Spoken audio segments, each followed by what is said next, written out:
भाई ये क्रैंक है, देखो आज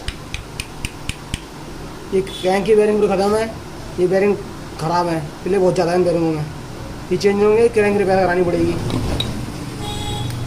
ये ब्लॉक है 75 नंबर % इसमें निकला है, ये ब्लॉक चेंज करना पड़ेगा, नया डलेगा ब्लॉक।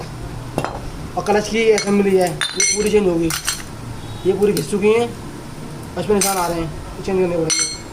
और ये क्लच कट हो रहा है, ये भी कट चुका पूरा, ये सेट करवा दूँगा। ये प्राइमरी गियर है, ये भी कट चुका, निशान आ रहा है इस पर भी। ये गियर का सेलेक्टर है, ये गियर चेंज करना पड़ेगा। टाइमिंग चेंज होगी, वाल डालेंगे हेड केस के, ये गरारी और पंप भी चेंज होगी।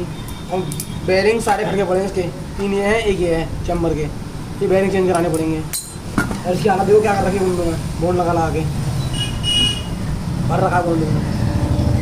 और एक गरारी चेंज करनी पड़ेगी इसमें, ये वाली, इसके फेस में निशान आ रहे हैं।